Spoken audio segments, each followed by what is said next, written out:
Բարև ձեզ, սիրելի համայնքաբնակ մարդիկ, մենք շարունակում ենք կանաչ ուղեգից հաղորդումների շարքը podcast ձևաչափով, ես Օլեգն եմ։ Ողջույն բոլորին, ես Հայկն եմ եւ մենք շարունակում ենք խոսել կանաչ քաղաքականության մասին։ Մեր նախորդ հաղորդումներից մեկում մենք անդրադարձանք կանաչ քաղաքականությանը որպես գաղափարախոսություն, քաղաքական գաղափարախոսություն եւ այսօր ուզում ենք քննարկել թե այն ինչ դրսեւորում է ունեցել Հայաստանում բնապահպանական շարժման միջոցով եւ կխոսենք նրա մասին թե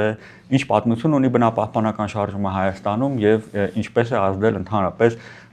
քաղաքական եւ հասարակական դաշտի վրա։ Ուրախ ենք այսօր մեզ որպես հյուրընկալել Աղասի Թադևոսյանին, մշակութային մարդաբան։ Աղասի ջան, շատ մերսի ներհրավերը ընդունելու համար։ Ու ուզում եմ միանգամից սկսենք շարժման մասին խոսել։ Մենք անցած անգամ քննարկում էինք այն, որ կարծես ինքը որպես քաղաքական գաղափար, կանաչ գաղափարները հայաստանյան քաղաքական դաշտում այդքան պոպուլյար չեն եղել, դրսևորումներ շատ առանձնակի չեն ունեցել, մենք քննարկել ենք ինչու է այդպես եղել ու ինչ պոտենցիալ ունի, բայց այդ գաղափարները շատ հարուստ ավանդույթ ունեն քաղաքացիական միջավայրում ու բնապահպանական շարժումը Հայաստանում երկար պատմություն ունի, ուզում եմ սկսենք թե որտեղից է ծագել ու ինչ պայմաններում այդ շարժումը։ Շատ լավ, շնորհակալություն Դավիթի համար։ Ես եթե փորձենք այսպես մի քիչ գնալ պատմական առումով խորքերը, իմ կարծիքով բնապահպանական շարժումը իմ իմացած տվյալներով, որ ինձ հաջողվել է իմ տարբեր հետազոտությունների ընթացքում առնչվել այդ թեմային անդադ, իսկ ես զբաղվում լայն առումով ուշխորհրդային շրջանի մարդաբանությամբ, դա 1950-ականներից մինչև խորհրդային միության անկումն է եւ հետխորհրդային խնդիրներով, ապա այդ հետազոտական աշխատանքների ընթացքում ինձ սկսում են հանդիպել բնապահպանության թեմային վերաբերող նյութեր 1970-ականների սկզբից։ Բայց շատ հետաքրքիր է, որ մինչև 1970-ականների բնապահպանական շարժումը այդ թեմայի արծարծումը, հա, մենք ունենք արդեն Հայաստանում շատ հետաքրքիր համատեքստ հասարակության ակտիվացման, այսպես ասենք, բողոքային մթնոլորտի ձևավորման, բողոքային ակտիվիզմի կամ կարելի է նույնիսկ ասել քաղաքացիական ակտիվիզմ, բայց ինչու մի քիչ խորհրդահանչում սովետական միության, այսպես ասած, հասարակական ու քաղաքական իրողությունների համատեքստում, բայց պատմությունը սկսեց նրանից, որ Ստալինը մահացավ։ Ստալինի մահը բերեց, որոնց գիտենք, այդ հայտնի Խրուշչովյան փոփոխությունների շրջանը, որը ընդունված է նաև անվանել այդ ձնհարկ Խրուշչովյան, ինչ է դա իրենից, դա համատական ազատականացման շրջան էր, այսինքն այդ համատական ազատականացումը բերեց նրան, որ Հայաստանում սկսեց փոխվել հասարակական քաղաքական մթնոլորտը, քաղաքական քաղաքացիական հասարակության մեջ եղած քաղաքական ընկալումների տեսանկյունից։ Ինչ նկատի ունեմ, եթե ասենք մինչև այդ հասարակությունը այսպես հստակ ճնշված մի գաղափարախոսության տակ էր ու ամեն մարդ մի կարծիք անգամ, մի հատ ծպտուն անգամ հանելու համար, հա, կարող է իրեն քշեին Սիբիրներ, հա, այսինքն այդ ժամանակ շատ տարածված է, որ պատերը ականջունեն այդ արտահայտությունը ու մարդիկ նույնիսկ իրանց բարեկամների մոտ վախենում էին խոսալ, որովհետև այդ շրջան ասենք որքան էլ տարօրինակ կարող է այսօրվա մեր ազգային ընտանեկան ընկալումների տեսանկյունից թվալ, բայց ընտանիքի մի անդամը մյուսի վրա մատնություն էր տալիս եւ ասենք կամ բարեկամի, ել չեմ ասում գյուղում հարևանը հարևանների այդպես կամ թաղամասում, հա, ու եւ այսինքն այդ մատնությունը եւ այդ վախը ձևավորվում են հիմնական թիրախավորվում են այն մարդիկ, ովքեր որ մտածել ու խոսալ գիտեին։ Ու շատ քանի որ մարդիկ բոլորն են մտածում են ու կարծիք միշտ առաջանում, թե մարդը տենց ձևավորված է, իրենք չէին արտահայտվում։ Հենց այդ զնհալը եղավ, իրենք սկսեցին արտահայտվել եւ դա բերեց նրան, որ 1950-ականների վերջերին, արդեն 60-ականներին Հայաստանում սկսեց թափ առնել ազգային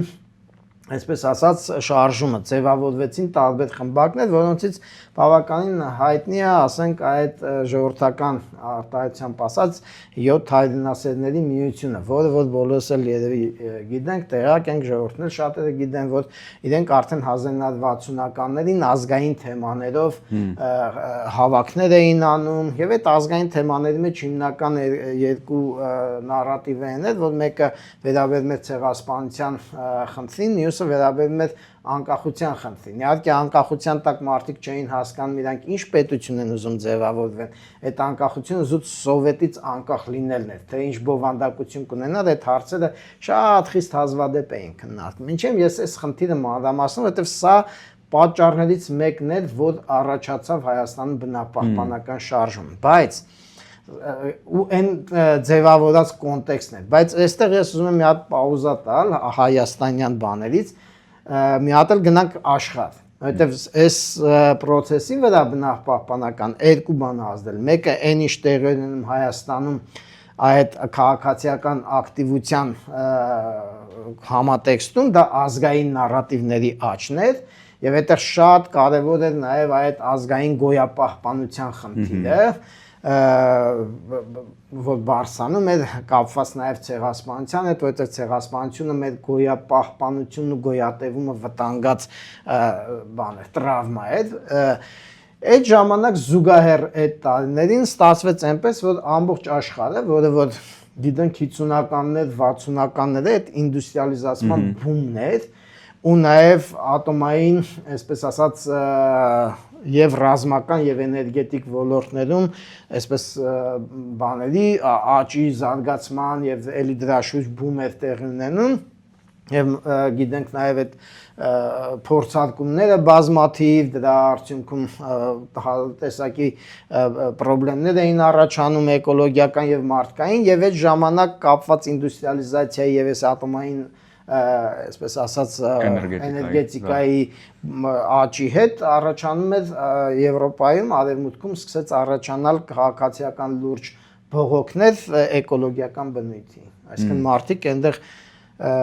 քաղաքները ուղղակի ոնց որ հիմա մեր մոտ տեղի անում, չէ, կանաչ տարածքները, ասենք օրինակ անտառային չէ, թաղամաս ունենք, անտառայինը նախկինում իրոք անտառ էր այնտեղ, հիմա կարելի ասել բետոնա,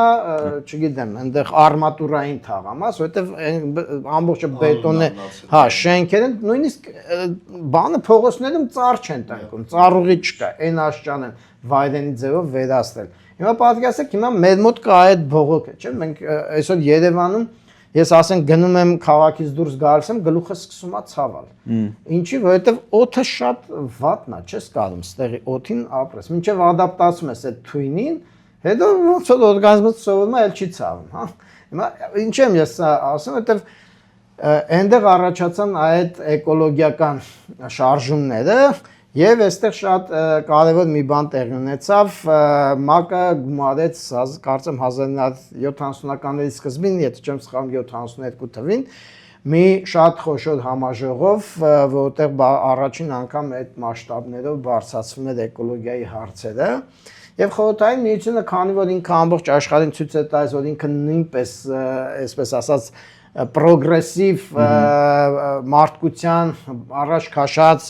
լուսավոր հարցերի հետևորդներից է, ինքը նույնպես արձագանքելով դրան խորհրդային միության ներսում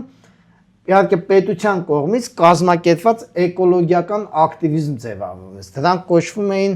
ԴՕՊ, Дружина охраны природы, այո։ Այդ դոպերը իրենք այդ երիտասարդներ էին այդ կոմերցիոնից եւ բան կազմված, դե ոնց է սովետական այդ պաթետիզմը ու իրոք մարդիկ ազդում են այդ երիտասարդները սկսեցին տարբեր տեսակի ակտիվություններ, ծառատունկեր, կոլեկտիվ, իդեպ դրա շնորհիվ էր որ մեր Երևան լիքը ծառեր տնկվեցին, ասենք օրինակ Ծիծեռնակաբերդի բարձունքը, որը որ այսօր բանա ամայացած է էլի անտառից, այնտեղ մեծ քանակի այդպես ծառատունկեր էին կազմակերպվում, ամբողջ քաղաքի տարածքով, հա։ Եվ այս բնապահպանական ակտիվությունը խորհրդային միության ու աշխարհում շատ հետաքրքիր ձևով Հայաստանում գումարվեց այս ազգային գոյապահպանությանը։ Հիմա ինչու՞մն է խնդիրը, էլի մի հատ էլի երկու բան ասեմ։ Ամբողջ աշխարհում բնապահպանության հիմնական երկու ուղղվածություն ուներ։ Ինքը մարդակենտրոն էր եւ բնութենակենտրոն։ Հա, այսինքն էկոլոգիան կամ ուղղված էր բնության պաշտպանությանը, մի խումբը, ասենք, գաղափարախոսության, հա, այդ կրողները շարժման,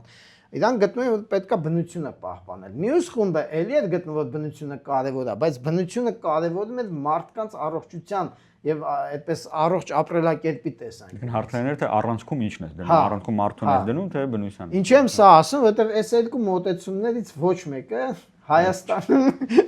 չդարձավ բնապահպանության հիմքը, որովհետև երբ որ 1972 թվականին առաջին բնապահպանական ինձ հայտնի, այսպես ասած,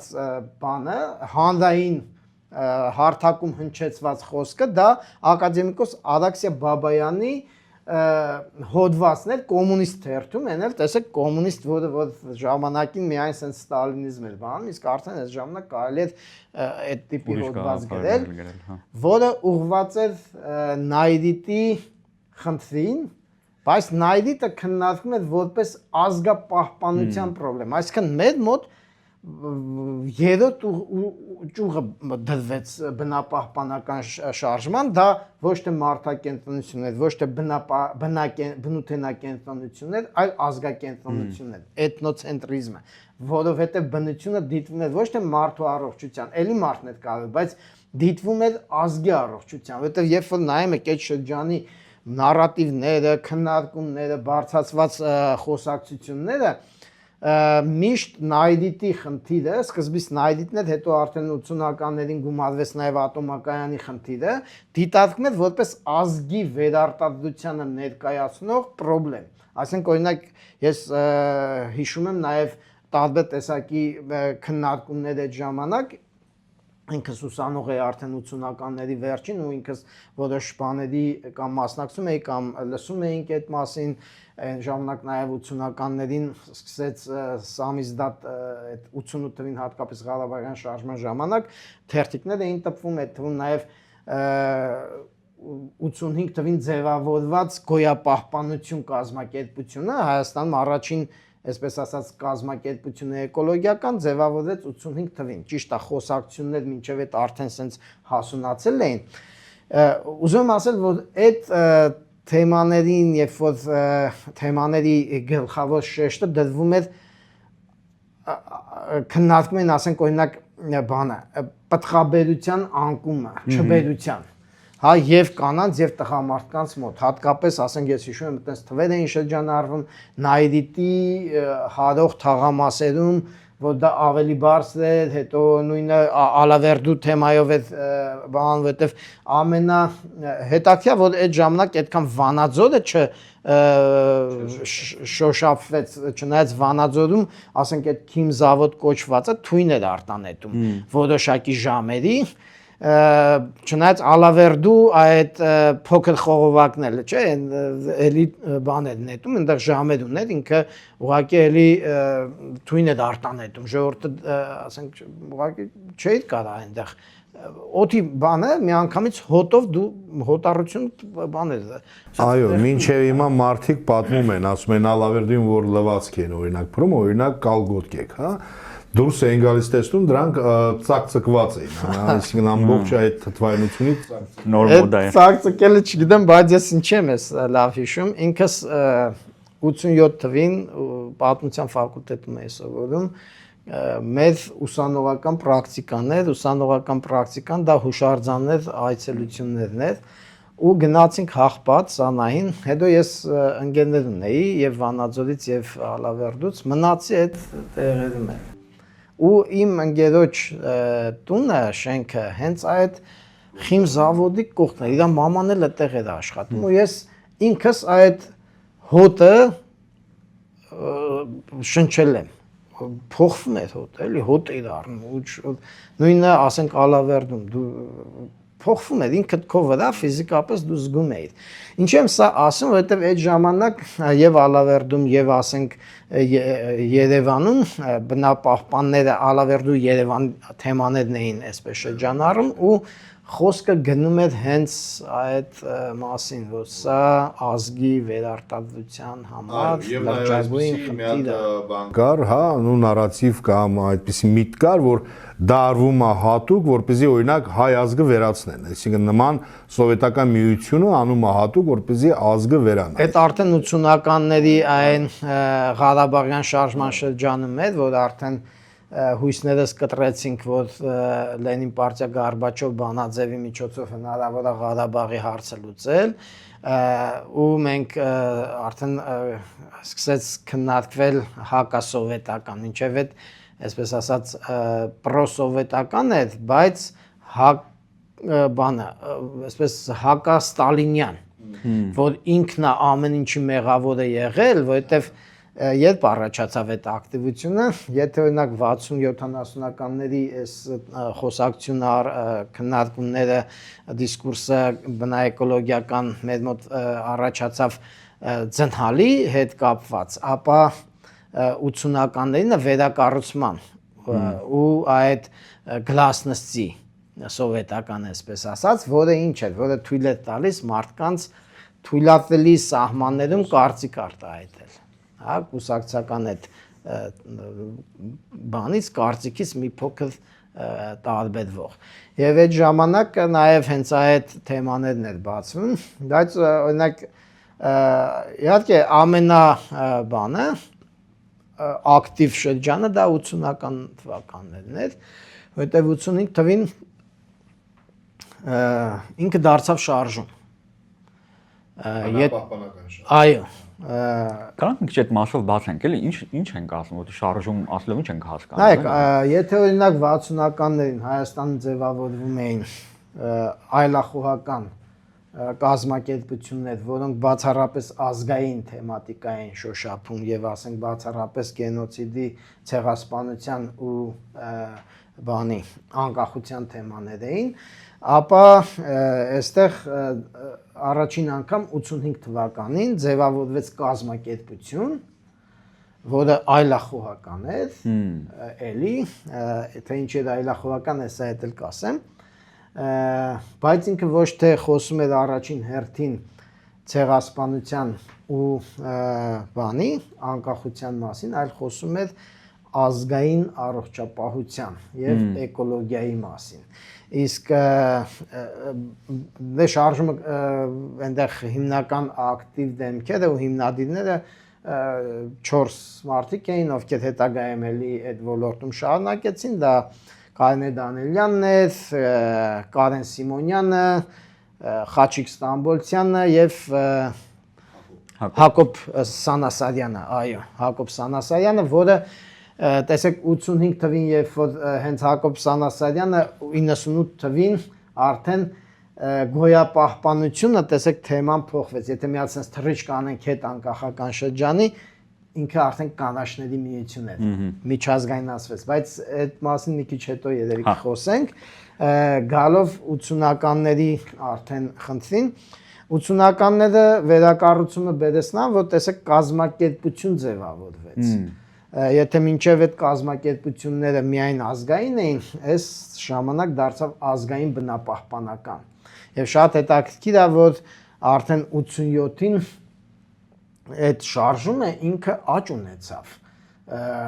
Գոյապահպանություն կազմակերպություն հիմքի վրա, այսպես ասած, ձևավորվեց երիտասարդական կազմակերպություն, որը ավելի այսպես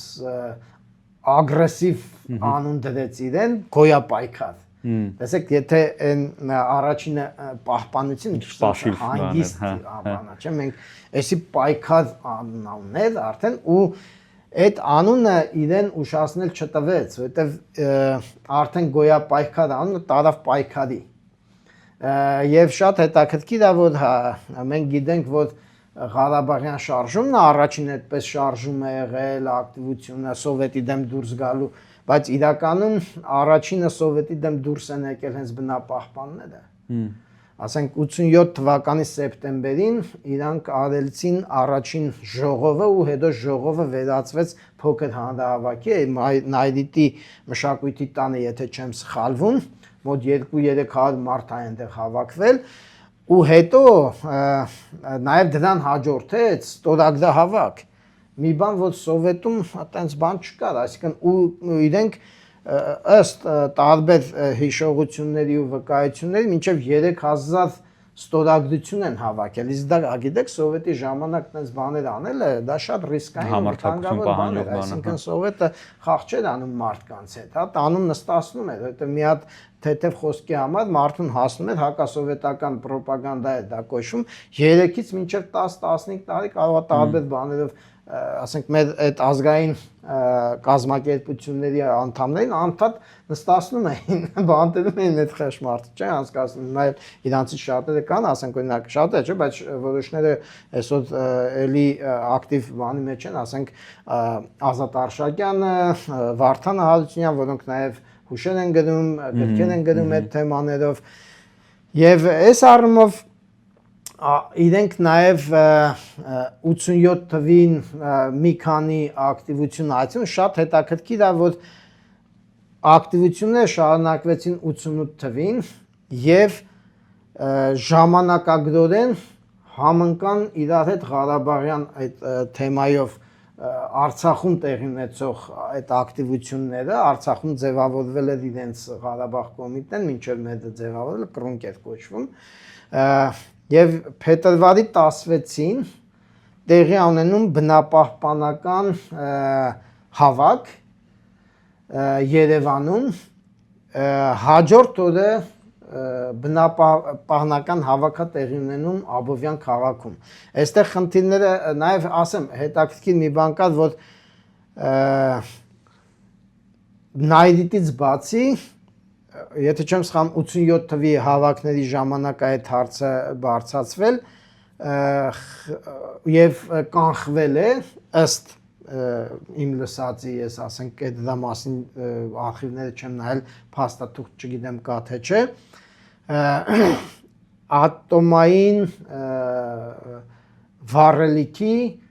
գերեզմանոցի ստեղծման նախագիծը Արարատյան դաշտում կար նման բան եւ դա շնորհիվ մեր բնապահպանների ակտիվության ու բողոքի այդ ամեն ինչի ինչ որ առումով դրան նաեւ իհարկե ոնց որ ասած ժամանակի Հայաստանի կառավարությունն էլ ոնց որ հենվելով դրա վրա կարողացան դա կասեցնել իսկ բանը Աբովյանի գործանի հավաքը կապված է նաեւ Աբովյանի տարածքում մոտակայքում երկու այլ նախագծի կանխման հետ դրանցից մեկը գազապահեստարանների եւ մյուսը կարծեմ հիմա այդ նյութի անունը դուք ինձ ավելի կօգնեք ամյակի հետ կապված ինչ որ արտադրություն էին նախաձեռնում թե ինչ այնտեղ դրա հետ է կապված Եվ բայց այդ անունները չենք հիշում մասնագետ չեմ այդ ոլորտի, բայց ես հիշում եմ թե հետո ինչ տեղի ունեցավ քաղաքացիական շարժման տեսանկյունից, ուրեմն բավականին սպասվածից ավելի մեծ թվով ըստ մասնակիցների հուշերի ես չեմ մասնակցել, բայց ես Երևան, երբ որ արդեն եկավ երթը Երևանում եղավ այդ օրը հավաքը, ես դրան եմ մասնակցել, ուրեմն բանը սպասվածից շատ մարդ է հավաքվում ու որպեսզի իրանք կարողանան այդ հսկայական հավաքը ինչ որ մի հունով տանեն, որոշում են երթ անեն, որովհետև մտածում են, որ տեղում կանգնելը ավելի վտանգավոր է, քան շարժվել։ Եվ երթա տեղ ունեն, որը հետո եկավ Երևան եւ տեղի բանում օպերայի հրապարակում առաջին տենց ինչ որ միտինգատիպ մի բան եղավ, հա։ Ուրեմն այս սրան զուգահեռ տեղի անենում Ղարաբաղյան թեմայով հավաքները եւ ըստ ես ինչ չի որ հնարավորություն եմ ունեցել ծանոթանալ ըստ այդ վկայությունների բանակցություններ են սկսվում Ղարաբաղ եւ ազգայինների միջև համատեղ այսպես ասած հանրահավաք անելու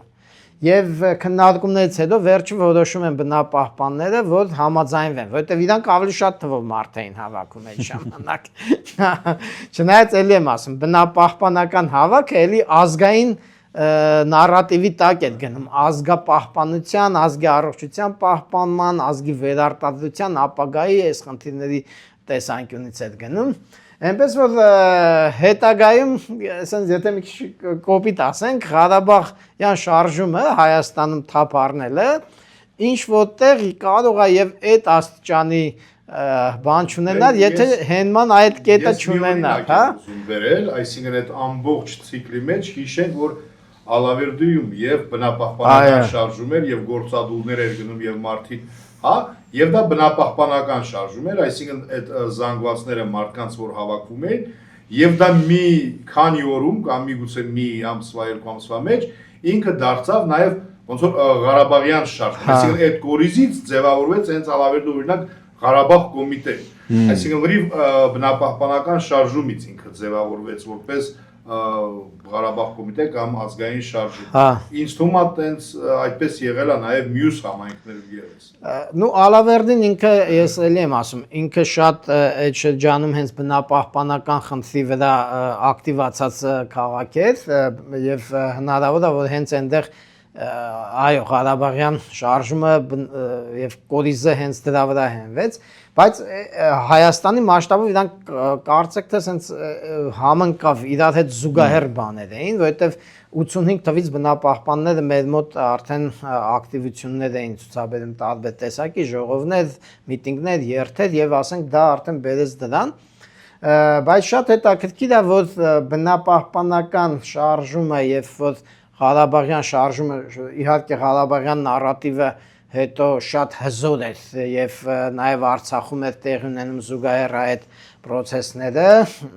ինքը այնպես թափ հավաքեց որ դարձավ ասենց ստվերեց մի պահ բայց շատ հետաքրքիր է որ շատ արագ բնապահպանական նարատիվները դարձան Ղարաբաղյան շարժման մեջ առանձին մի գիծ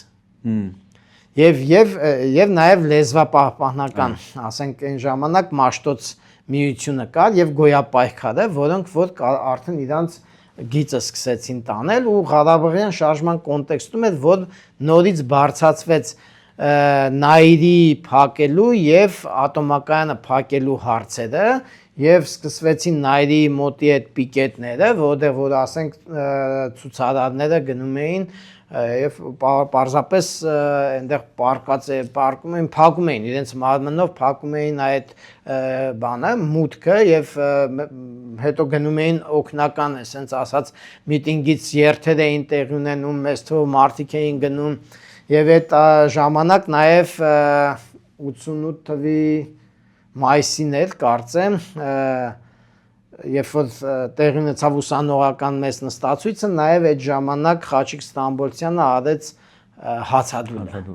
Եվ հացադուլի գլխավոր բաներից մեկը հենց բնապահպանական էր։ Այսինքն ինքը բնապահպանությունը մեր մոտ այդ ավանդույթը այսպես գալով միավորվեց արդեն հիմնական ազգային շարժմանը ու շատ ինչ եմ ես սա ասում, որովհետև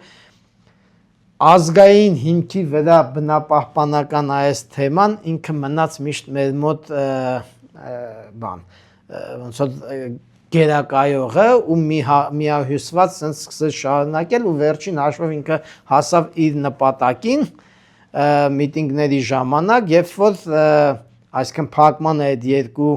այսպես ասած հրեշ կոչվող բնապահպանական տեսանկյունից հրեշ հանրահռչակված հաստատությունների չէ հենց այդ ազգային շարժման հետ դաշնակցած եւ օրինակ ես հիշում եմ ես ինքս մասնակցել եմ այդ շարժումներին, երթերին, միտինգներին, պիկետներին մեր համար որպես ակտիվ ուսանող ժամանակվա ազգայնական միակ բանը դե ազգայնականությունն էր, մենք բոլորս ազգայնական էինք խիստ ու բնապահպանությունը բացառապես մենք ընկալում էինք որպես ազգայնական ֆենոմեն, այսինքն ազգը պահպանելուն ուղղված ֆենոմեն եւ իրականում հետո էր որ ավելի ուշ սովետը քանդվելուց հետո որ ասենք նրանք ովքեր որ մնացին տարբեր տեսակի քաղաքացիական կազմակերպություններին հարեցին կամ զուտ որպես քաղաքացի իրենք ակտիվ էին, հետո այդ որ էկոլոգիական թեման քիչ-քիչ ազգայնական կոնտեքստից դուրս եկավ եւ ձեռք բերեց, այսպես ասած, ինքնիշխան սուվերեն մի բան դարձավ, հա, արդեն։ Այստեղ մենք նկատում ենք, որ այդ բնապահպանական շարժումը երբ որ գնաց 90-ականներից հետո, մենք ինչ որ մի հատ sense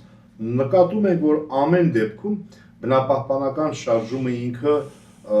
ապրեց, շարունակվեց, վերափոխվեց, ինչ որ փոփոխությունների ենթարկվեց, բայց կարծես թե Հայաստանի բնապահպանական շարժումները կամ գոնե դրա առաջամարտիկները իրենք փորձում են ամեն դեպքում բուն դասական քաղաքականությունից առանձնացված լինել, այսինքն չքաղաքականացվել, այսինքն այդ տենդենսը մենք տեսել ենք եւ երևի թե մինչեւ այսօր էլ տեսնում ենք։ Հա, շատ հետաքրքիր է, որ իրոք մեր մոտ, ասենք, կանաչները այդպես էլ կուսակցություն չդարձան, այլ կանաչները, չնայած տեսեք այդ քաղաքական հզոր հոսանքի մեջ մասնակցությանը եւ իրանց առանձին ճյուղ ու առանձին նարատիվ ունենալը, հոսանք ունենալը, կազմակերպություն ունենալը, իրենք մնացին ավելի շատ քաղաքացիական մասում։ Ինձ թվում է, որ դա ամեն դեպքում դրա գլխավոր պատճառներից մեկն այն է, որ մեր հասարակությունը լայն առումով էկոլոգիական տեսանկյունից ակտիվ չի։ Այսինքն ինքը չի համարում էկոլոգիական խնդիրը իր համար կարևոր խնդիր։ Եվ դա չի եղել համահայկական, այսպես ասած, խնդիր եւ մարդիկ ուղղակի վերակառուցման այդ շրջանի եւ հետո Ղարաբաղյան շարժման շրջան մեծ թվով մարդիկ դրան մասնակցում էին, որովհետեւ իրենք ազգայինի կրողն էին ավելի շատ եւ ազգայինին կցված էին դա անցալում։ Երբ որ Սովետը քանդվեց, հիմնադրվեց անկախ սեփական պետությունը, մարդիկ մտածեցին, որ իրանք իրենց խնդիրը լուծել են։ Նայրիտն ու բանն էլ փակվեցին, բայց հետո եղավ մի հատ ուրիշ բան, այդ չնայած Լևոն Տեր-Պետրոսյանը չի սիրում այս բառը, որ մարդիկ ասում են ու իր համակիրները, բայց ժողովրդի լեզվով ասած այդ մութ ու ցուրտ տարիները։ Եվ այդ տարիներին մարդիկ շատերը մտածում էին, որ այդ ատոմակայանի հարցը իզուր բարձրացվեց, սխալ էր։ Եվ Նայրիտի մասին էլ էին այդպես խոսում, բայց ավելի շատ ատոմակայանն էր։ Եվ հետո երբ որ հաջողվեց ատոմակայանը վերագործարկել այդ բանը, վերագործարկող վարչապետը իրան քիչ էր մնում ազգային հերոս ընկալ այդ որպես, հա, մինչև հիմա էլ ինքը իր բանն ներկայացնում այդ ձևով, բայց հարցը իրանք չեն, հարցը այնա թե ինչի դա չդարձավ քաղաքական շարժում։ Այդ սոցիալ-տնտեսական իրավիճակը, որը ստեղծվել է Հայաստանում, երևի թե ամենաշատ թիրախավորված մարդիկ դրանք բոլոր համայնքներում բնապահպաններն էին, որովհետև օրինակ ես մի հատ օրինակը բերեմ Ալավերդից, Գործիչ գիտեմ, որ ակտիվ առաջամարտիկն է եղել բնապահպանական շարժման, հետո ակտիվ ներգրավված եղել Արցախյան շարժման մեջ, մեծ վաստակներ ա ունեցել այդ ժամանակ, չգիտեմ, հայրենիքի հանդեպ, եւ բայց միշտ իրենց նշում էին, որ այ ինքը գործարանը փակեց, հիմա քաղաքը այդպիսի վատ վիճակում է, ու ամբողջ մեղքը այդ մարդու մեղավորը իրեն էին անում, եւ այստեղ ինստինկտյան բնապահպանական շարժումները նաեւ վարկաբեկվում էին։ Այսինքն ոչ մի պահանջ իշխանությունից, կարծես թե ոչ մի պահանջ, չգիտեմ, թալանչիներից, որոնք այդ փակված գործարանները թալանեցին բարի բուն իմաստով, օրինակ թալանեցին այնպես, որ չէին կարողանում օրինակ բացվել։ Դրանք մեղավոր չէ, մեղավորը այն մարդիկ էին, ովքեր բարձրացնում են բնապահպանական հարցերը։ Ստե նայեք, հետո ուրիշ բան էլ կար, էլի, ասենք օրինակ, երբ որ ես հետազոտական աշխատանքների էի գնում այդ տարիներին Ալավերդի ուղղափան, հստակ մարդկանց տրամադրությունների փոփոխություն էր նկատվում, մինչև գործարանի բացելը, դե երկու տեղում էլ եւ Քաջարանում երկու տեղում էլ առանցքը հանքարդյունաբերական գործարաններն էին եւ գործարանից բացելուց հետո եւ մարդիկ նայեք խնդիրը որն է, էլի ինչի չի քաղաքական դառնում, էլի մտածողության այդ գոյատևման հարցն է։ Մի դեպքում թվում է абսուրդ հիմա մի բան կասեմ, մի դեպքում գոյատևման խնդիրը դառնում է բնապահպանության ակտիվացման մի բան, մյուս դեպքում գոյատևման խնդիրը դառնում է բնապահպանության պասիվացման դեմ։ Հիմա դեմը պայքարի, այստեղ ամբողջ խնդիրը այն է, թե ինչքան է սուր դրված գոյատևման խնդիրը։ Եթե գոյատևման խնդիրը ընդամենը ուտելու եւ առաջնային կարիքների բավարարման անկարողությունը բավարարելու հնարավորություն ստեղծելն է, այսինքն այդ գործարանը այդպես էին դիտում։ Ուրեմն մարդիկ ասում են բանը,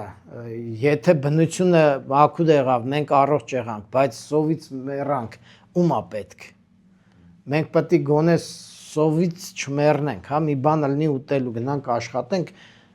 տարական, ասենք, պարենամթերք ունենանք, կենսապայմաններ բարելավենք, ու դրա համար մարդիկ հացի խնդրի առաջ էին կանգնած։ Հիմա օրինակ շատ ես հիշում եմ, օրինակ դու պատմում էիր նույն Ալավերդիում մարդիկ կարող ասեն, հա, մենք քիչ կապրենք, հա, 60 տարի կապրենք, հա, գիտենք որ կոնկրետ, հա, մեր առողջության վրա ազդում է, բայց գոնե լավ կապրենք։ Հա, ինչ որ տենց այդ բանը հակադրությունը կարծրացած նստած է, որ ուրիշ դեպ հնարավոր չի, կամ պետք է էս լինի, կամ պետք է այն լինի։ Այդ լավ ապրելն է, դա էլ շատ կարևոր է նշել, հա, ինքը այնքան սահմանափակ, հա, պլանկայի վրա է դրված։ Այդ լավ ապրելը նշանակում է, որ ուղղակի ինքը օրվա հաց ունի եւ այլն եւ այլն, այսինքն այդ նկատի ունի ինքը լավ ապրել, այսինքն այդ գոյատևների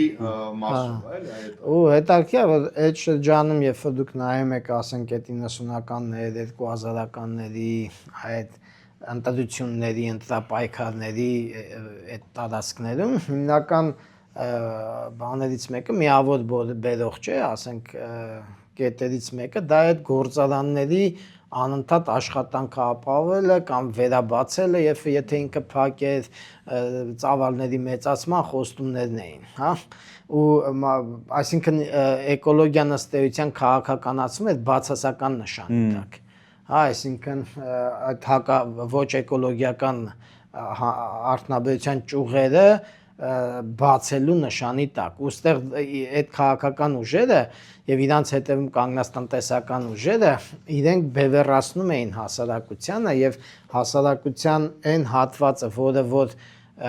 քաղաքացիական հատվածը, որ էկոլոգիական մտածողության կրողն էր, իր դեմ էին լարում մյուս հատվածին։ Ես ուզում եմ նաեւ մի հատ հետ գնանք 90-ականների սկիզբ ու երկու բան ասեմ, որ 90-ականների սկզբին էկոլոգիական շարժումը քաղաքացիականացվեց Հայաստանում, մինչև այդ ինքը քաղաքացիական ֆորմատ չուներ, կար այսպես այլախոհական կոնտեքստի մեջ էր եւ դա տեղի ունեցավ, երբ որ հասարակական կազմակերպությունների մասին օրենք ընդունվեց Հայաստանում եւ այդ ժամանակ ձևավորվեցին արդեն նոր հասարակ հին հիմքերի վրա, ասենք Կարինե Դանելյանը ձևավորվեց, ստեղծեց կայուն զարգացման հիմնադրամ հասարակական կազմակերպությունը, Հակոբ Սանասարյանը 98 թվականին ստեղծեց կանաչների միությունը եւ տեսեք օրինակ Կարինե Դանելյանի եւ Հակոբ Սանասարյանի կազմակերպություններն էլ արդեն միջազգային հնչեղություն ունեին, այսինքն այդ ժամանակ նաեւ տեղի էր ունենում հայաստանյան էկոլոգիական դիսկուրսի միջազգայնացում։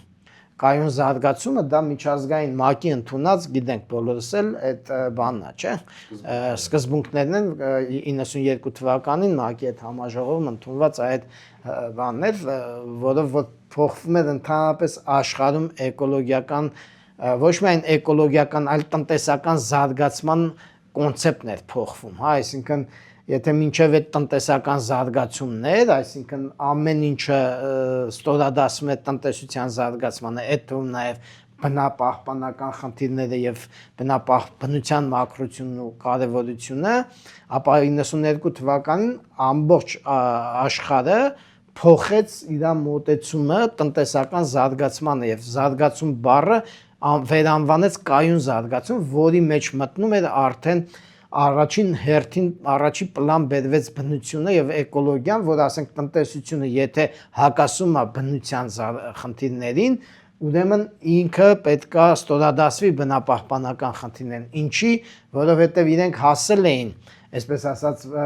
մինիմալ պահանջների բավարարման, ապահովող պայմանների բավարարման տնտեսություն ստեղծելուց եւ հիմա իրանց պետք է տնտեսական նոր փուլ մտնել եւ այդտեղ արդեն իրանց մոտ կարեւորվում է մարդը որպես արժեք։ Դա վրա նաեւ մեծ ազդեցություն թողեց 70-ական թվականների արևմուտքում ձևավորված այդ հսկայական բողոքի շարժումները, որտեղ որ այդ հայրերի եւ որդիների այդ պայքարն էր, որտեղ որ մարդու արժեքը դարձավ առաջնային եւ ամեն ինչ պետքա ծառայեր մարդուն եւ թվում նաեւ մարդու առողջությանը եւ տեսեք կայուն զարգացման խնդիրները դարձան նաեւ ՄԱԿ-ի չափանիշների վրա ազդող գործոն եւ եթե ՄԱԿ-ը զարգացման իր չափանիշներն մենք բոլորս գիտենք թե չէ ոնց են գնահատում են որ հիմա նայում ենք այդ 200 մոտ երկրների մեջ առաջին, երկրորդ, երրորդ, չորրորդ էս ու կան զարգացած երկրներ, զարգացող երկրներ, չզարգացած երկրներ, չէ, այդ կատեգորիաները այնտեղ կարևոր բաներից մեկը օրինակ մարդու կյանքի տևողությունն է եւ նաեւ ենթակետերի մեջ բավականին էկոլոգիական բնույթի նաեւ կետեր կան, այո, ու տեսեք իրանք զարգացման կոնցեպտը լրիվ փոխել են, բայց մենք այսպես փորձում ենք նայել մենք մեր զարգացման փուլով դեռևս համընկնում մեր այդ արևմուտքի այն ժամանակաշրջան, երբ որ իրանց 50-60-ականներն էր, այսինքն տնտեսությունը ամենակարևորն է, մնացած ամեն ինչ դրա տակ է ենթարկվում։ Հիմա ըստ էության մենք դեռ հələ այդ փուլում ենք, չնայած քաղաքացիական առումով մեր դիսկուրսը միջազգայնացվեց, բայց հասարակական լայն ընկալում բնապահպանական խնդիրների մեր մոտ չձևավորվեց։ Երբ որ նայում ենք թե ընդհանրապես բնապահպանության վերաբերյալ դիսկուրսը ինչպիսին էր սովետի ժամանակ հասկացանք 90-ականներին ինքը միջազգայնացվում, սկսում են նոր գաղափարներ մտնել եւ այլն, ես իմ փորձը ու իմ կրթվածությունը այս ոլորտում քաղաքացիական մասնակցության այդ արդեն 2000-ականներին ալում, երբ որ սկսվում են քաղաքացիական այս նախաձեռնությունները։ Ինձ ինչն այստեղ հետաքրքիր է, մենք ունենք թռչկանը, թեղուտը, Մաշտոցի պուրակի պայքարը եւ այլն, ու ես այն ժամանակ նկատում եի, որ ինքը միայն մաքուր բնապահպանական օրակարգ ունեցող պայքարներ չեն, հա։ Այն որ մենք ասում ենք մարդկանց ընկալման մեջ դեռ այդ հակադրությունը կա, բնապահպանություն թե տնտեսական զարգացում, բայց մենք ունեցել ենք մի շրջան, որտեղ որ ակտիվիստները, բնապահպանները բնապահպանական հարցի շուրջ կարողանում էին լայն օրակարգ ձևավորել։ Օրինակ, հա, նույն Մաշտոցի պուրակի դեպքում այդ մասնավորի ու հանրայինի բախումներ, այս չգիտեմ, օրինակ ես հիշում եմ Թեղուտի դեպքում շատ էր խոսվում արդեն նոր գաղութարարության հա մոտեցումները, որ մեր մոտից հումքը վերցվում է, տարվում է, մշակվում է բանում, հա, կենտրոնում, խոսքեր գնում կոռուպցիայի մասին, խոսքեր գնում ժողովրդավարության մասին, իշխանություն քաղաքացի հարաբերությունների մասին։ Իմ մոտ բնապահպանությունը ինքը այդ ժամանակ, երբ որ իմ կրթվածությունը բարձրանում էր այս քաղաքացիական process-ների մասին, ավելի լայն օրակարգ է միշտ եղել, քան մաքուր գնալ այս ջուրը փրկել, այս այգին փրկել կամ բան, հա։ Բայց կարծես ինքը այդ հանրային ընկալման մեջ այդքան չձևավորվեց որպես այդպեսին։ Գիտեք, շատ կարևոր բան եք ասում, բայց երբ որ մենք նայում ենք օրինակ այդ քաղաքացիական շարժումների ակտիվացման շրջանը, չէ՞, որ ասենք 2005-7 թվերից սկսեց թռչկանը բանը այդ թեղուտը 2007-ին չէ, սկսեց բաննել։ Մենք տենում ենք, որ փոխվում է քաղաքացիական ֆորմատը, այսինքն ՀԿ ֆորմատից անցում է կատարում նախաձեռնություններ ֆորմատի, որը որ շատ ավելի բաց ֆորմատ է, քան ՀԿ ֆորմատը, չէ՞, որովհետև ՀԿ-ն ամեն դեպքում ինքը անդամներ ունի եւ անդամագրման սկզբունքով այս քաղաքացիական նախաձեռնությունը ով ուզի կարող գա թեկուզ մի օր մասնակցի ինչ որ մի հատ ակցիայի, հետո գնա ինքը, ասենք, հետո մի 10 օրից գա էլի մի բանի մասնակցի, այսինքն ինքը շատ ավելի մասնակցային է, շատ ավելի ներառական է, բայց այստեղ մի հատ հետաքրքիր բան տեղնում։ Իհարկե պրոգրես կա։ Ասենք օրինակ ՀԿ-ների դեպքում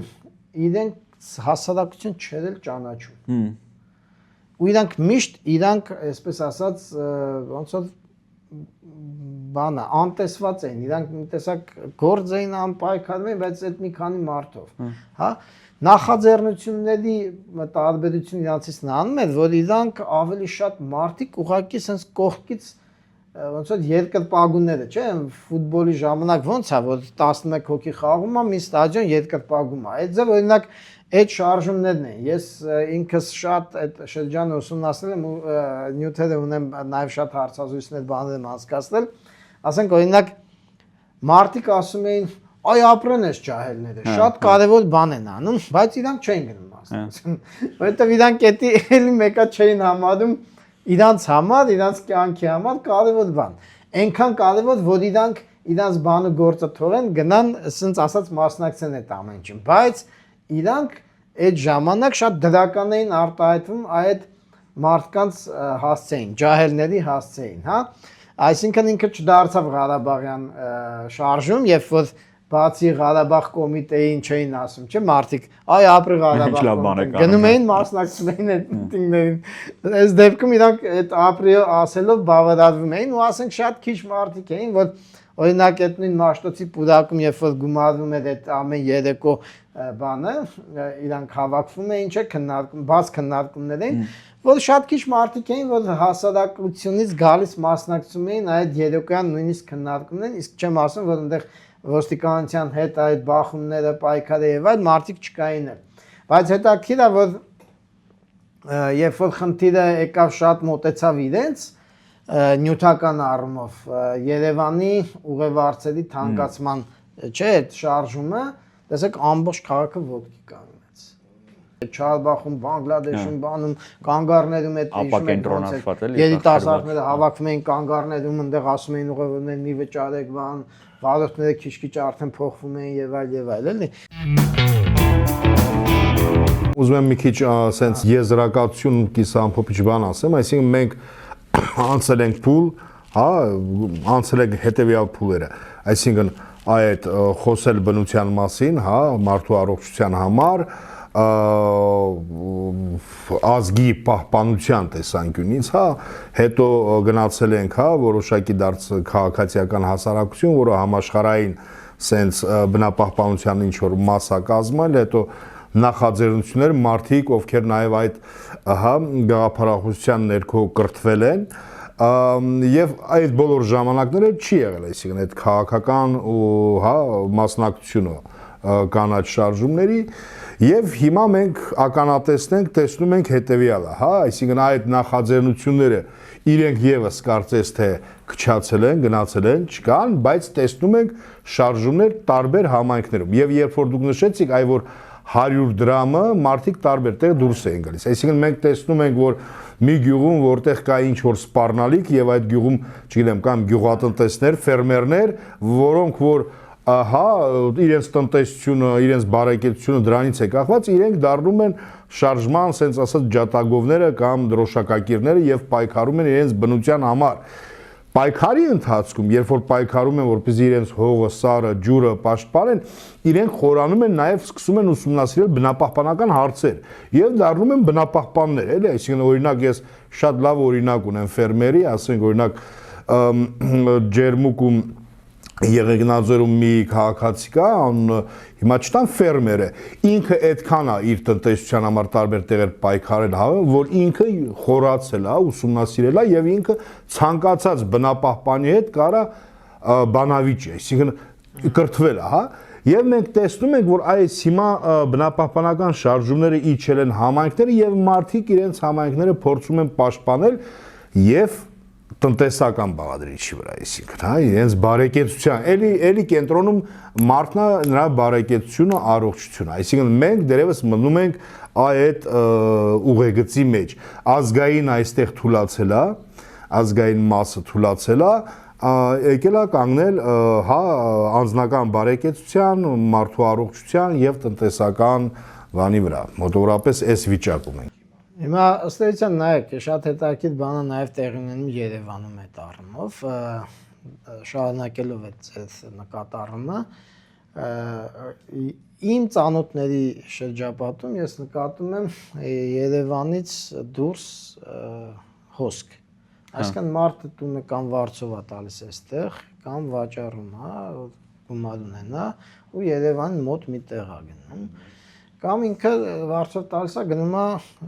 Երևանից դուրս տուն է առնում հող առնում տուն է սարքում եւ այլ հա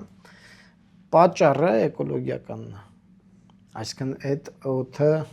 շնչելու ու հիվանդ դառնալու վախն է առողջական վախն է շատերի մոտ նաև կյանքի որակը մարդիկ այդ մեր պատմած շրջանում նույնիսկ այդ արտահայտություն չկար կյանքի որակ այսօր երբ որ մարդիկ խոսում են այսինքն մի զգալի հատված կա կրթված ու միջին կրթվածության աստիճանի գրագիտության էկոլոգիական նաև արդեն տեսանկյունից գրագիտություն նկատում թե չնայած գրագետ շատ ունենք որ մարդը կյանքի որակ ասելով հասկանում է ասենք օրինակ Երևանի օդը աղմուկի աստիճանը այդ ավտոների բան գազերի այդ աստիճանը եւ այլ հա այսինքն էկոլոգիան դառնում է խնդիր իր համար ու առանցքում ինքը հենց ինքն է որովհետեւ երբ որ մենք ասում ենք մարդու արժեք ինքը օդից չի ընկնում եթե մարդը ինքը իրան չի համարում արժեք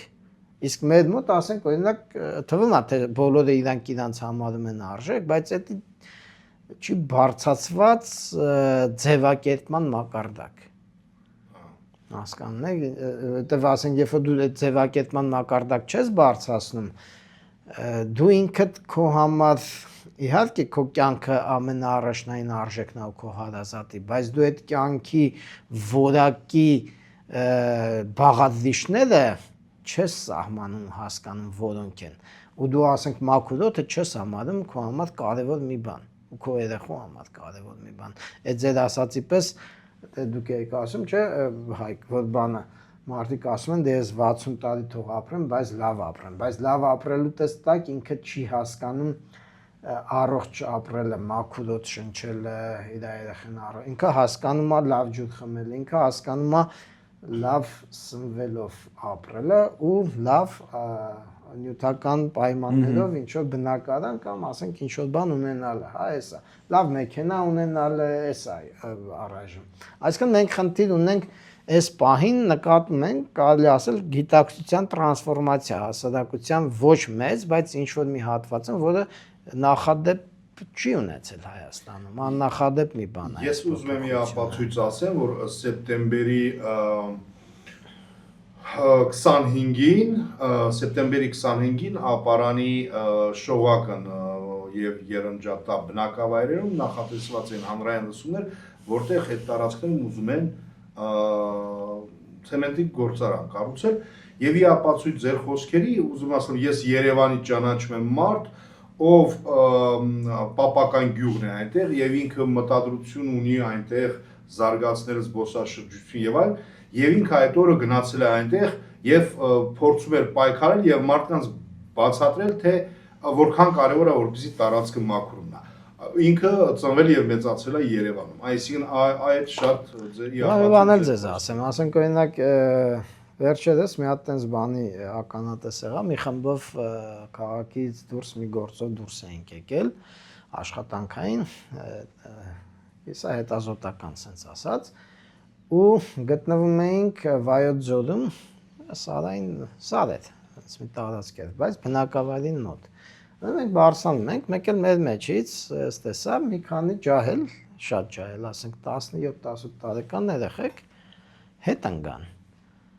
մեկ էլ տենամ բան են անում այդ խոտերի մեջ թափած ցլաֆան տոպրակներս իրանք հավաքում են տենց բան մեր տարիքում օրինակ չկա ավելի ասենք 25-27 տարեկից բարձր շերտնել այսօրվա չունի այդ կուլտուրան ասենք բայց արդեն 16, 17, 18 տարեկան երեխեքի մեջ կա այն օրը ես մի ուրիշ բան էլ ասեմ ցնդել էի բանը Ես ապրում Կիլիկիա թաղամասում, Երևանի, որը որ սեփական տների թաղ, հին 50-ականների թաղ, իր թաղային ապրելակերպով, որ մարդիկ ասենք էլի այտենց Ցլաֆանի տոպրակ փողոցում գցած եւ այլ դա իրանց համար առանձնապես խնդիր չի։ Հիմա իհարկե ավելի քիչ են դրսում գցողները, բայց լիք կան։ Մեկ էլ տնամ 2-10 տղա, այդ աղբավակելու փայտիկները ձեռքերը ու տոպրակներով Կիլիկիայի գլխավոր փողոցով բաներն են հավաքում։ Ուրիշների դրան այդ տոպրակներ բան հավաքում։ Այսինքն ուզում ասեմ ինքը համատարած չի, բայց ինչ որ sense դրսևորումներ են նկատվում, որոնք որ ինձ թույլ են տալիս մի բան մտածել, ես էլ ասեմ կարանք երևի ամփոփենք, եթե ժամանակ չունենք։ Ես սկսեցի հենց հիմա որ խոսում ենք, ես sense պատկերացնում եմ մեր քաղաքական ուժերին, տարբեր այսօր նույնիսկ բան չէ, ասենք ունենք տենց արևմտյան բանը դեմոկրատիան ու արևմտյան աշխարհի հետ ինտեգրումը, Եվրոմիության հետ ինտեգրումը թմբկահարող ամենօրյա այդ մասին խոսող մարդիկ, ովքեր որ հենց խոսքը գալիս է էկոլոգիային, միանգամից գնում են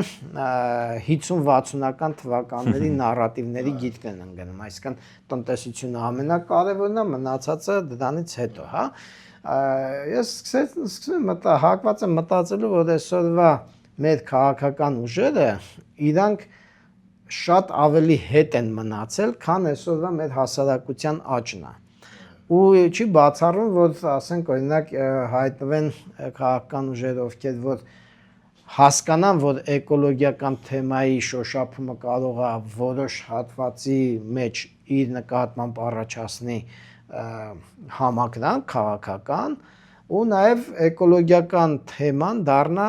նախընտրական ծրագրի մաս։ Մի բան, որը մինչև այսօր մենք Հայաստանում չունենք այդպես բան։ Կարող է ինչ-որ մարդիկ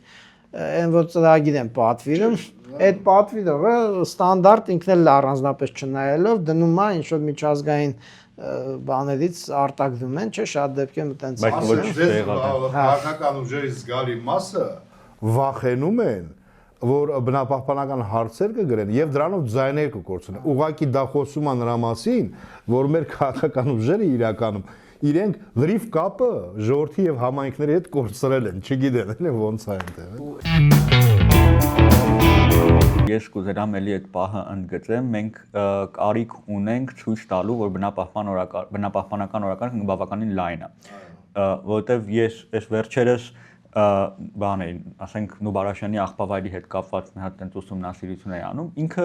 միայն ասենք առողջապահական կամ բնապահպանական խնդիր չի, հա, ինքը քաղաքային պլանավորման խնդիր է, ինքը սոցիալական անարդարության խնդիր է։ Դու տեսնում ես այնտեղ աշխատող, հա, մարդիկ կան, ովքեր առանց որևէ պաշտպանության, առանց բանի աղբն են տեսակավորում, վաճառում են, որովհետև աղքատության մեջ ապրող մարդիկ են։ Ինքը բանը, գեղագիտական խնդիր է, թե ինչ միջավայրում ես ապրում եւ այլն։ Այսինքն այն որ նշեցի, մենք խոսում էինք քաղաքացիական շարժումները իրանք շատ տարբեր հարցեր էին բարձրացնում, այստեղ ինձ թվում է պոտենցիալը մեր մոտ է շարժման հաջորդ փուլի այն է, որ այդ օրակարգը ինչ որ ձև ինստիտուցիոնալացվի, հա, դա կլինեն քաղաքական ուժերը երևի հրաշալի կլինի, բայց գոնե ինչ որ շարժումների տեսքով քաղաքացիական նախաձեռնությունների տեսքով կարիք կա, որպեսզի այդ պոտենցիալը, որ մենք տեսնում ենք հասարակության մեջ մտածողության փոփոխության, արժեքային փոփոխության, ինքը ունենա որոշակի դրսևորում այդ քաղաքացիական մասնակցության ինչ որ ինստիտուտների տեսքով ու այդ պետքա ինձ թվում է լինի հաջորդ փուլը, հա։ Ես մի բան ասեմ, այստեղ շատ էական է հասկանալ, թե հասարակության մեջ ինչ շերտերն են, որոնք որ կարող են դառնալ արժեքային տեսանկյունից ու մտածողության ու շահերի տեսանկյունից բնապահպանների դաշնակիցները։ Այդ են տնտեսական ճյուղերն են, որոնք որ կապված չեն հանքարդյունաբերության հետ, բայց որոնք որ շատ էֆեկտիվ ու հեռանկարային են Հայաստանի ապագայի համար, այդ թվում նաև տնտեսական զարգացման, խոսքը բարձր տեխնոլոգիաների, արհեստական ինտելեկտի եւ այլ ոլորտների մասն է, ու եթե մենք ուշադրություն դարձնենք, հենց այդ ոլորտների մարդիկ են, ովքեր որ ասենք օրինակ ավելի շատ են էլեկտրական մեքենաներ առնում, հենց այդ եւ իրանց անձնական շահի եւ նաեւ էկոլոգիայի այդ ոլորտի մարդիկ են բիզնեսմենները այդ ոլորտի, որոնք որ ավելի էկոլոգիական գրագիտության բարձր մակարդակ ունեն, ովքեր մտահոգված են անհատական տարբեր զրույցներով, խոսակցություններով Երևանի օդի աղտոտման եւ կանաչ տարածքների կրճատման հարցերով։ Այսինքն հասարակության մեջ կա տարբեր շերտեր, ովքեր որ այդ թեմաները իրանց մեջ քննարկում են, որ իրանց համար կարևոր է ու իրանք այն դերակատարներն են, գործորդներն են, ովքեր որ նաև տնտեսության ոլորտում առաջընթաց ապահովողներ են եւ իրանք ըստ էության բնապահպան են պոտենցիալ։ Իրանք արդեն բնապահպան են, իրանք խոսակցությունով, իրանք գործողություններով, իրանք են շատ դեպքերում, ասենք, կանաչ հատվածով բնակարանների, ասենք, այս տիպի ստեղծողը իրանք այդ տիպի բնակարաններ են առնում, չէ, ասենք, կամ նայում են, որ լինեն պուրակներ, ինչ որ իրանց մոտ, այսինքն կարևորում են այդ մարդիկ նաև, ասենք, չգիտեմ, ֆիլտրեր են դնում տան ծորակի այդ ջրի վրա, որ ջուրը մաքուր լինի։ Ինչի եմ ես սա կարծում, որտեղ եթե մարդը հասկանում է, որ ջուրը իր առողջության վրա ազդելու է, այդ մարդը նաև ինչ պոտենցիալ են մարդն է, որ ընդհանրապես Հայաստանի ջրային ռեսուրսների մաքրության մասին մտահոգվողն է։ Ուզում ասել, որ բնապահպանները իրանք էլ միգուցե խնդիր ունեն, մի հատ փորձել հասկանալ ում հետ կարելի է դաշնակցել, որպեսզի այս խնդիրը հասարակության մեջ ավելի ակտուալանա, որովհետև մենք եթե այս խնդիրները չակտուալացնենք, կարող է ինչ-որ մի օր մենք ուղղակի կորցնենք մեր երկիրը։ Էկոլոգիական առումով։ Լավ բանի վրա կանգնեցինք, որպես ապագա առաջադրանք, հա, այս շարժման ներկայացուցիչներին հասկանալու թե ես ցենց կձևակերպեմ, ինչ որ պատվեր կա, հա, հասարակության մեջ, բայց այդ պատվերին ընդառաջ գնացող եւ քաղաքացիական եւ քաղաքական առաջարկ ներկայացնող չկա։ Երես պահին քաղաքական կապ չկա։ Ասեմ ձեզ, ամենակազմակերպված նաեւ համայնքն է։ Ես եթե չեմ սխալվում, իրենք ունեն միավորված են մեծ կազմակերպության մեջ եւ կարծեմ այդ միավորման մեջ մի քանի 100-ի հասնող թե նույնիսկ 100-ից ավել կազմակերպություն կա մտած։ Այսինքն սրանք նաեւ են կազմակերպություններն են բիզնեսի ոլորտի, որոնք գիտեն համագործակցել։ Իրենք նաև իդեպ իրենց աշխատանքի ընթացքում են շատ համագործակցային։ Մեկը մյուսին ոչ թե փակում է իր իմացածը, այլ բացում է, որովհետև ինքը հասկանում է, որ այդ դրա մեջ շատ ավելի մեծ աճելու հնարավորություն կունենա նաև ինքը, եթե կողքին հետ աճում ես։ Ուզում ասել, իրանք նաև համագործակցային մշակույթի կրողներ են, այնպես որ ասենք կարելի է այդ ուղղությամբ լուրջ մտածել։ Ես պատկերացնում շատ անսպառ թեմա է այս, դրա մասին կարելի է մտածել, ես կուզենայի, որ մենք էլի խոսեինք այդ 2000-ականների շարժման ազդեցության մասին, օրինակ ոնց է ինքը մեր մոտ քաղաքացիական մշակույթ ձևավորել, բայց դրա մասին երևի դեռ առիթ կունենանք, այս մեր հաղորդաշարը նոր է սկսվում, այնպես որ շատ մերսի քեզ Աղասի ջան, որ եկար։ Շատ մերսի, ի հավելումն ասեմ, որ նաև ժողովրդավարություն ինքը միայն կարող է լինել, եթե կա ներքևի հատվածում, այսինքն համայնքներում, մենք այսօր տեսնում ենք, եթե ներքևում ինչ որ ժողովրդավարական process-ներ կան, ինչ որ պահանջատիրություն կամ իրավունքների պաշտպանություն կա, դա գրեթե միայն բնապահպանական հարցերի հետ է կապված, այսինքն ինքը նաև ժողովրդավարության sense ոնց որ պահպանման երաշխիքի դեր է կատարում, այդ շատ կարևոր է, շատ շնորհակալություն, հարգելի համայնքաբնակ մարդիկ, կարող եք տեսնել, հա, մեզ դիտել Քաղաքացու ձայնը մեդիա հարթակի YouTube-յան ալիքում, Facebook-յան էջում եւ cvmedia.am էլեկտրոնային կայքում, շնորհակալություն, կհանդիպենք։